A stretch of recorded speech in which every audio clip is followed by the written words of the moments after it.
Hey YouTube, I thought I'd make a quick video and tell you some of the films I've been watching this week. The first film is Zack and Miri Make a Porno, which stars Seth Rogen and Elizabeth Banks.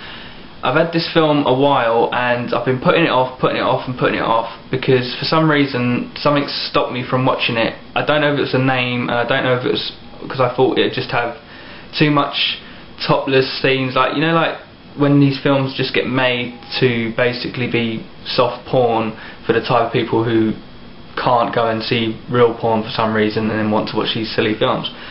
So I've been putting it off, but then when I finally sat down and watched it, I actually really enjoyed it, and it was actually more heartwarming than anything than I expected it would be. I thought it would just be sex joke after sex joke after sex joke. Now obviously there was nudity in it, and obviously the occasional dirty joke and the occasional dirty parts and stuff, but if you haven't watched it, or if you put it off because you just think it's going to be one of these sort of sex type films which constantly sex, I suggest just sit down and watch it, because it's got a lot more heart, and it seems sweet at the end. And I told a few people that it was sweet, and people have just said, well, how can it be sweet if it's about making a porno? But if you watch it, sit down and watch it, and it really is, it's kind of more heartwarming than anything. So I really enjoyed it. I'm surprised to put it off so long, and when I did watch it I finally thought, well, I should have watched it sooner, because I did really enjoy it. The next film is The Taken of Pelham 1, 2, 3. Now I'm not talking about the new one that's coming out, that's come out in the cinema now. I'm talking about the 1973 version, and I wanted to see this first because since the new one's been released, a lot of people have been saying the original's so good, and I think I saw it years ago and I can't quite remember seeing it. When I was watching it, memories are coming back that I saw it before. It was probably on TV and I wasn't watching it properly or something, but I sat down and watched it and it was brilliant. It's kind of put me off seeing the new one because how good this film is, and I think if I watched the new one it might kind of make me think badly of the old one, if you know what I mean. It's just, I don't think they need to make the remake, because obviously it's dated because it's from the 70s, but I think they got it perfect. I think everything about it was brilliant. Every actor in it was amazing, and it just seemed to flow right, and I sat down and watched it and I just loved every single second of it, and it's kind of really put me off going to see it. I don't think I'll go and see the new one in the cinema now.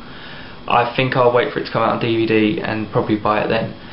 But I suggest definitely go out, get the DVD of the old one, because I guarantee you'll enjoy it. It's a really brilliant film, and I just thought everything about it was perfect. So Taken of Pelham 1, 2, 3, the 1973 version is definitely one to go and get and go and watch. And the third one is one I didn't think was anything special, but if you like those sort of films, it's the film I Love You Man. It's another one of these kind of just these silly films that are coming out recently. There's Role Models, and there's a lot of them basically. They're the same sort of genre. There's sort of Knocked Up and all that kind of film, and it was okay, but nothing special. It's about a man who's getting married to this girl, and he finally decides that he's got no friends, so he has to go out, and he goes out and tries to find all his friends, but it's obviously harder because he's like 30 odd, and it's hard to make friends if you're a man and you're like 30. So he basically goes around looking for these sort of friends, and then he meets this bloke and he becomes friends with him, but it basically puts strain on his sort of marriage because he's now got this best friend and he starts doing everything with him. It was okay, but nothing special. Probably a rental video, or maybe if you get it cheap. I wouldn't buy it for full price, but it was an okay film and there was nothing particularly bad about it, but I wouldn't personally go out and see it in the cinema or go and buy it in a full price disc or Blu-ray or something. The last film is In the Loop. Now this is a film, and I was trying to think of it, would it be as entertaining for someone who wasn't British, who was like from the United States or from Canada or somewhere, as I was watching it, because it's about our political system, and it was written by the man who, I think it's a man who wrote it. Same writers of a TV series called In the Thick of It, which was all about these sort of governments and the government parties in the UK, and basically how they talk to each other and what really goes on, how the press control the government and all that. It's quite a heavy film. I was watching it, and there's a lot that flies over your head, and I suppose would fly over a lot of people's heads unless you really are clued up about all that goes on in politics and the media and everything.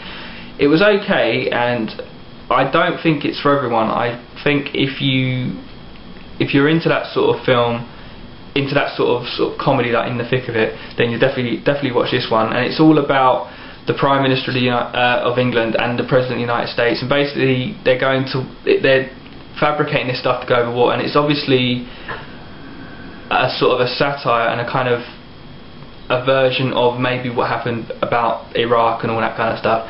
There's a lot of funny moments in it, but like I said, I don't think everyone's going to get it, and I do think you have to be kind of sort of into politics, or you follow politics, to get a lot of the jokes. So that was a quick rundown of some of the films I've watched this week, and I'll probably do one next week as well and let you know what else I've watched and what I think's okay and what I think's crap and what I think's good. And also by the end of this week coming, I should have a DVD update, because I've got quite a few to show you. And that's it for this video, and talk to you soon. Bye.